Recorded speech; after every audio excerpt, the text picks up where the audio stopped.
Good day, students. Our topic today is sociological self. But what do you know about sociological self?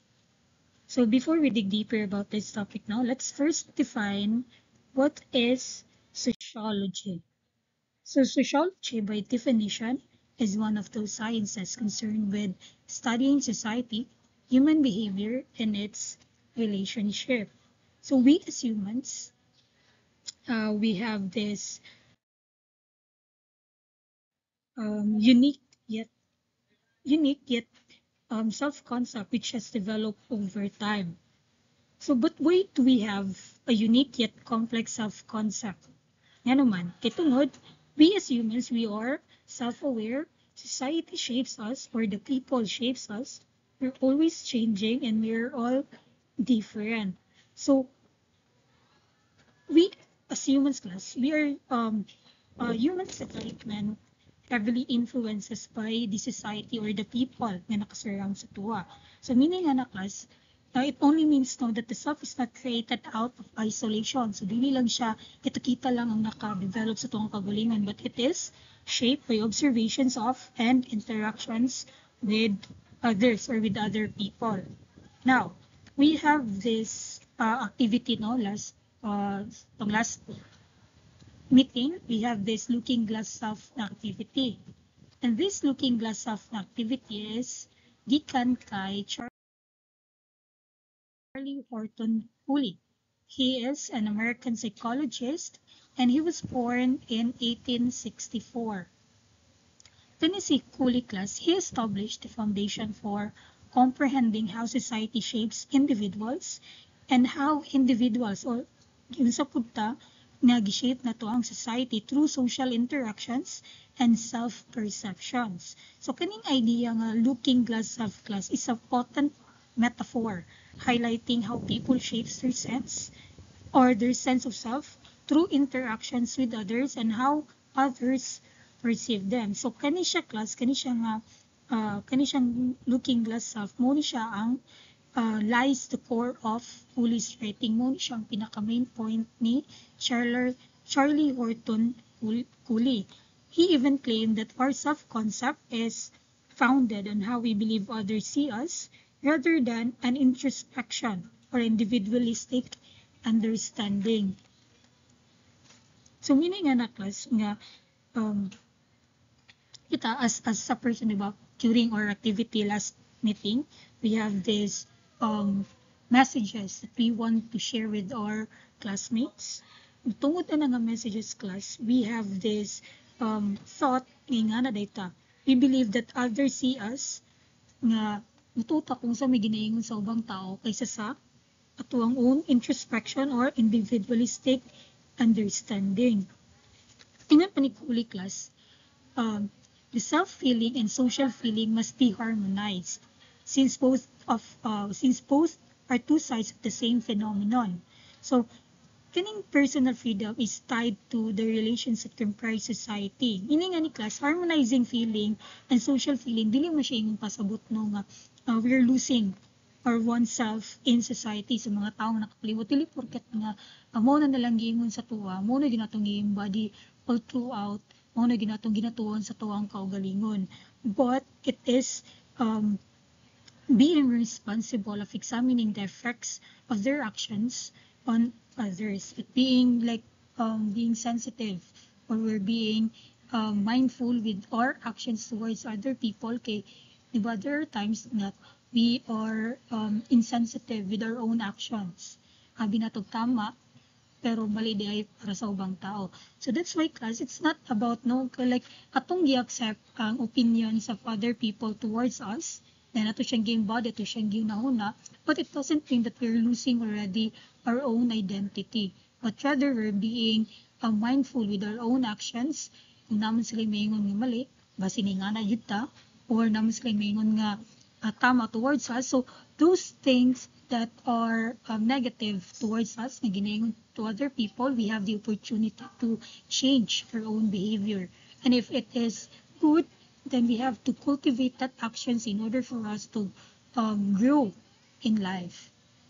So now class, no na siya ang point ni Charlie Horton Cooley. I want to discuss again that the idea of looking glass self, this is a potent metaphor highlighting how people shapes their sense of self through interactions with others and how others perceive them. Kani siyang looking glass self class nga gikuan ni Shirley Horton Cooley, mo na siya ang iyang pinaka outmost na sa iyang writing niya, ang interactions with other people. Like para sa iya self-concept is founded on how we believe others see us rather than on introspection or individualistic understanding.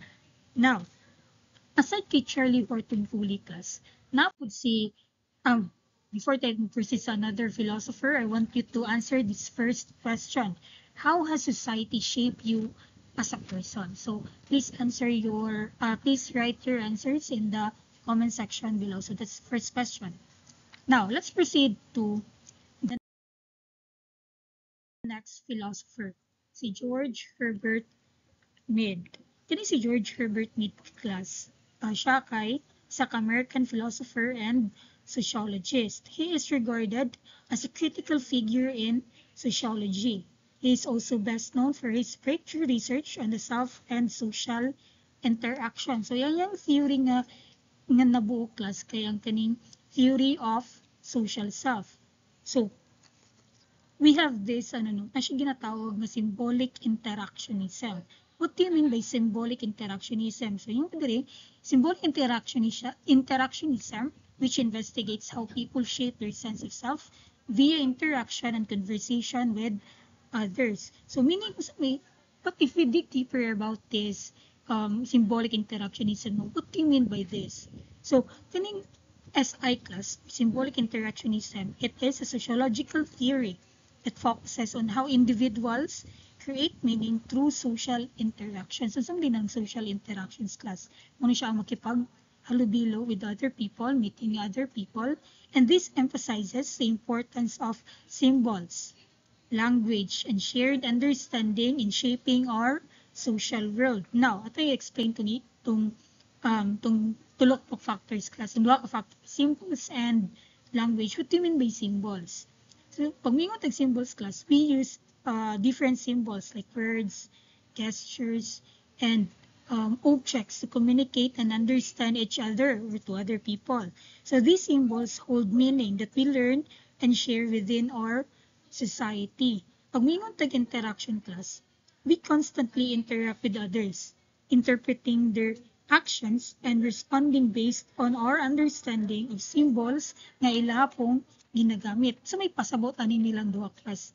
This only means that this interaction we create and through this interaction with other people, through sa tuwang pagilala sa ubang tao, meeting other people, we create and negotiate meaning.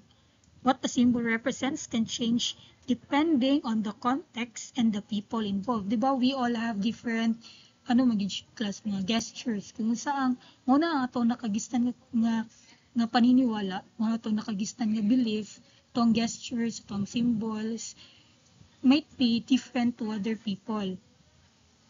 Let's say, for example, if you see someone holding a red rose, you might assume that person is expressing his love or her love or romance towards her partner or siyang friend or sa iyang family.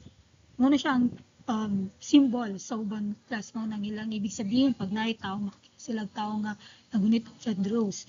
But other meaning could change depending on the situation. For example, na class is kanang kung nang sa lubong, nakita mo kanang red rose. So, pasabot po na class kay naga-mourn, naga-hatag siya, offer siya bulak sa patay. And as yun lang siya sa during class ng lubong, but na po during sa haya. So, kanang red rose class nga symbol, it doesn't only mean nga nag-express of love, but also about kanang pagluluksa. So in other words, class, these symbols that we have created sa tuwang kaugalingon might be different meaning to other people. So that's how we define symbolic interactionism. Now, in essence, class, symbolic interactionism argues that our social world is not fixed. Meaning, Kasabot na class, we are constantly being shaped by our interactions and interpretation. So meaning class, kana tong symbols nga na-create na to no nga ay nga ni meaning ani niya. Dili daw na siya fix. Kay eventually mag-change na siya depending kung asa pud ta nga or depending sa mga tao pud nga to pong kasalamwa. Kay eventually makamit ni other people with diverse perceptions. So kanang tong symbol nga na-create class may change eventually. So this theory, no, I am referring again to symbolic interactionism, helps us understand how social norms, values, and identities were created and maintained through everyday communication. So kaning symbolic interactionism class, mao po di siya ang central sa work ni George Herbert Mead.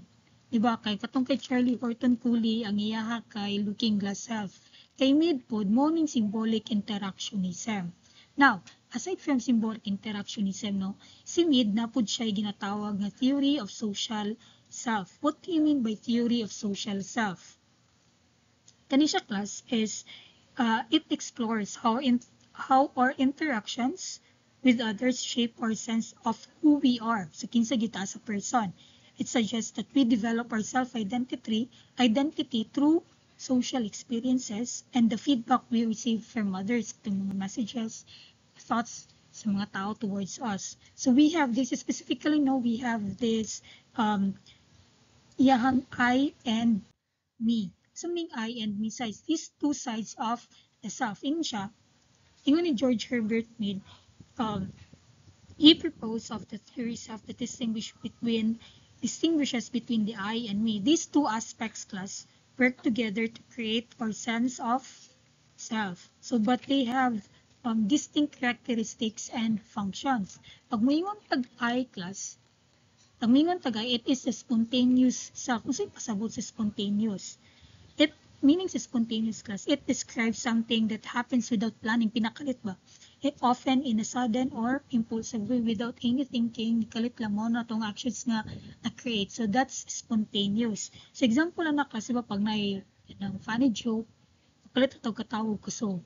That usually actions, kid mo usually reactions sa mga tao, katawag raw kusog. So mo na siyang I class, mo na siyang mga actions na to nga na-resulta out of or without any thinking ba. Mo siya kanang murag it happens naturally. Ni katawa kay funny man ang joke. Kusog kaya nga itong katawa. So that's example of I. Aside for the anak class no kay ang giving a heartfelt speech without any preparation. Like kusa lang siya nga ni kusa lang ning gawa siya sa imong baba. So ang nagalihok anak class kay ang imong I, your spontaneous self.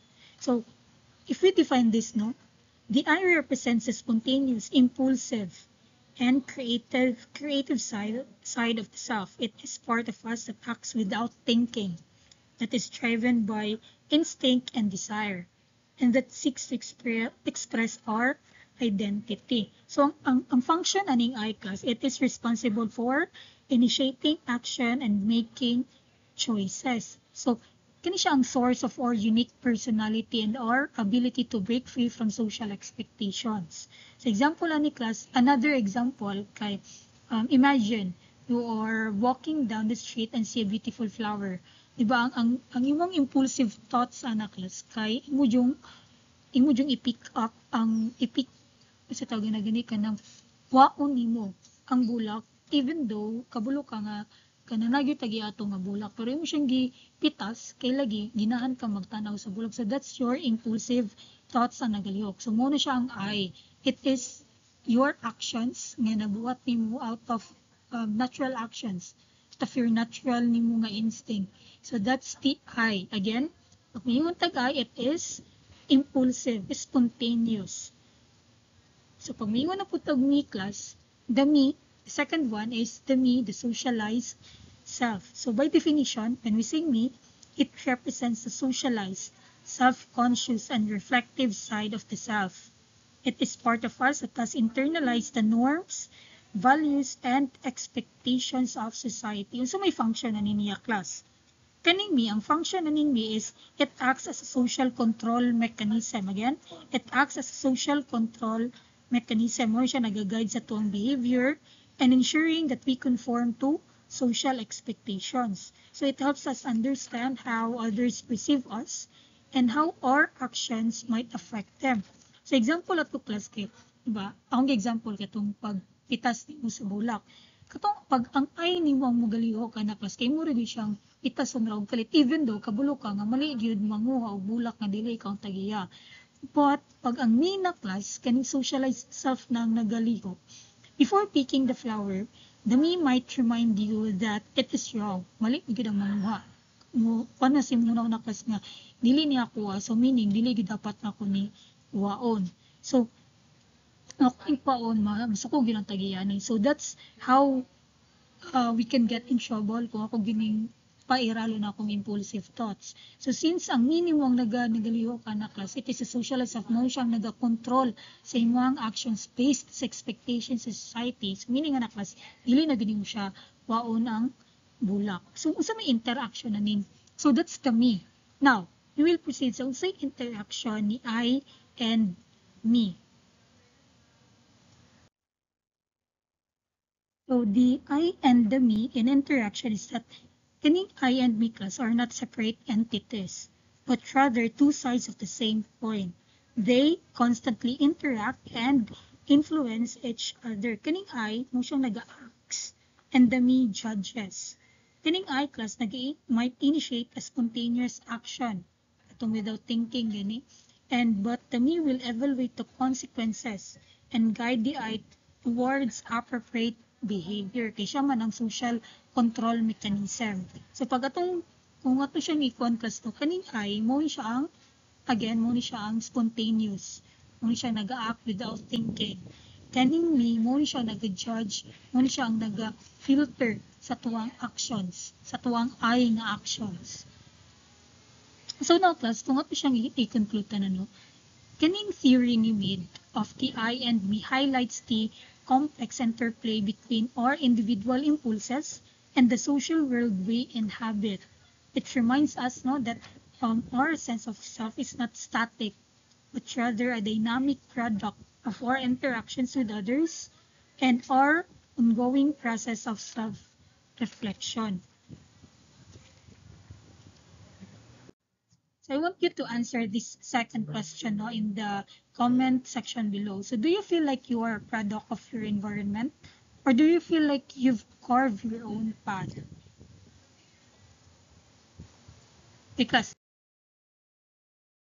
overall, no, ang summary of this lesson is uh, the term social construction of the self refers to the idea that the self is not an immovable object, but rather the result of social processes. We mean by that class is it is kaning self is not an immovable object. It means only na it is a metaphorical way of saying that our sense of self is constantly changing and evolving. It is not fixed, it static entity, but rather a dynamic process that is influenced by our experiences, relationships, and even our own choices. Now, later on class, I will give you some questions no, about katong looking glass self natong activity. So by the end of this video, I will show to you the questions that we need to answer in the comment section. So now let's proceed to kani paday class na paday siya na last questions ni siya. This topic kaning lesson 2, we have 3 questions. Mo ni siya ikatulong nga questions. How social media influence your self-perception and your sense of identity. Lahi po itong questions about the looking glass self activity. Okay, now, let's proceed to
anthropological self. But what do you mean by anthropology?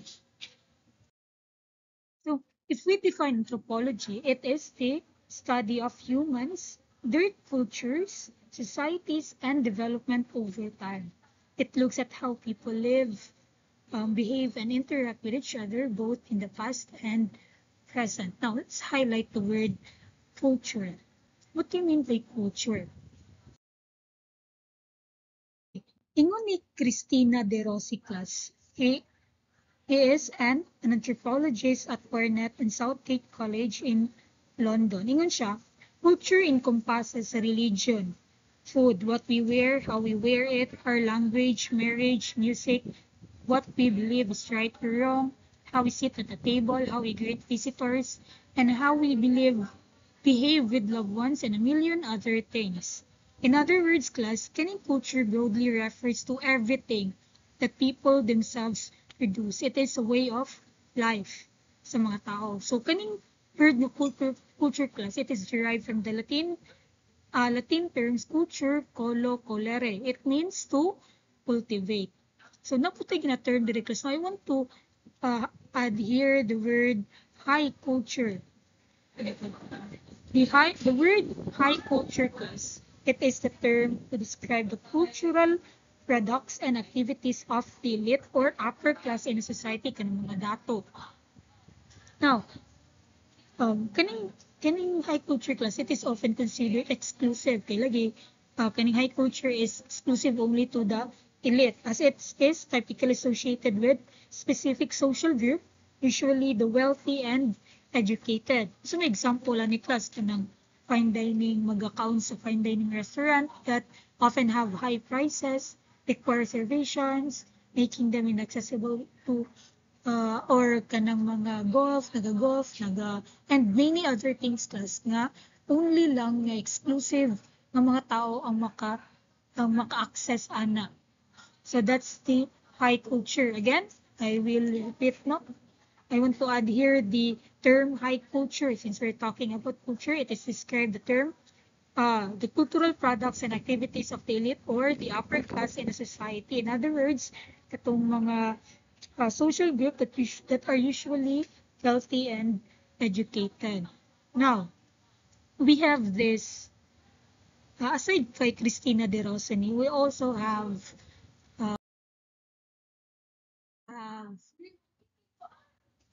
we also have Catherine Raef. Iyang discussion niya class is about the self-embedded in culture. What do you mean by that? Dun siya, how we see ourselves and relate with others is deeply influenced by the culture we are born with. Ingon ni Catherine Reif, she is a development psychologist, and she believed that culture could influence how you view relationships, personality traits, achievements, and expressing emotions. Now, I want you to answer in the comment section below, no? I want you to answer unsa may tan-aw ninyo class when it comes to your relationship may it be sa inyong family, sa inyong partner, sa inyong mga friends, how you view relationship nga.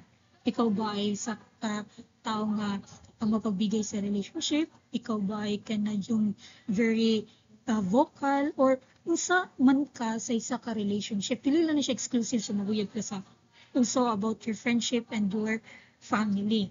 Now, when it comes to personality trait class, ingon ni kani silang upat klasa mo siya ingon ni Catherine Reif nga ang atong culture, atong mismong culture naka-apekto siya kung unsa ang atong pananaw of these four. That's why I want you to answer your how you view your relationship, kung sa inyong relationship, your personality trait, ang inyong katangian, your characteristics, and how you view achievement. So ba, kanang sa gabay ba achievement, inyo ba na siyang celebrate, or feeling ba di mo nga, when it comes to achieving something, may it be big or small, kasi big lang dyan ka usually nga nagatanaw, nag-celebrate, or even your small achievements, inyo ba dyan ang gina-celebrate, or unsa may pananaw ni mo na class. And when it comes to expressing emotions, class, unsa man ka suko, unsa may ginabuhat nimo when it comes every time that you are happy or you are sad. So kani sila class, gusto na ko i-discuss ninyo sa comment section on how you view these four aspects. Okay, ngun gani ni Catherine F, kani silang tanan naka-influence na siya based on your culture. Now, we have this term na individualistic and collectivist culture. What do you mean by individualistic culture, class? So when we say individualistic cultures, no, it focuses on personal goals and independence. Ikaw lang isa sa imong kaugalingon. It emphasizes on individuality. Any individualistic cultures also prioritizes personal goals, achievements, and self-reliance. So the people here are encouraged to express their unique identities and pursue their own interests. So what are the countries, class, nga usually have majority of them kinadyo individualistic cultures? So kani ang US, Canada, Australia, and many European countries nga considered or often considered as having in this individualistic culture. Meanwhile, this collectivist culture, class, or the interdependent culture focuses on group harmony and social responsibility. So as a group na ni siya nagalihok. So this emphasizes on group harmony. Collectivist cultures prioritize group goals and harmony over individual needs. So individuals are expected to prioritize the well-being of the group and act in ways that benefit the collective. So they are working hand in hand. So example lang ng mga countries, class nga nag-emphasize po sa collectivist culture kaning mga Asian countries like Japan, China, and Korea. Actually, class, no, if we think of this deeply, it doesn't mean man if you belong to these countries nga majority of you kay nasa interdependent nga or individualistic culture, it doesn't mean nga sila nagitanan. But majority of them kay nag-practice good, but some of them sad kay napud sa collectivist culture, they prefer to work with other people. So same with collectivist culture, no, it doesn't mean man po kung nako sa like here in the Philippines, we emphasize the collectivist culture. We want to work with other people, sama-sama, di ba naman tayo term na bayanihan, kay lagi it emphasizes teamwork. But it doesn't mean nga tanan na Pinoy kay collectivist na sila ang ilang culture. There are some people po who emphasizes or na-joy interdependent or they are independent by culture. So, for your last question, class, for this topic, no, I want you to answer in the comment section below that what are the things or asa man mo nagbelong nga culture, if you are individualistic or collectivist pa nga culture. And you may cite some examples or some of your experiences na makaingon ka na that culture or that actions nimo yung mga experiences nimo ikaw as a person, consider nimo yung kaugalingon as individualistic pa or collectivist. So please answer the following questions, no, for the looking glass self activity na to last meeting. So that would be all. Thank you everyone for listening.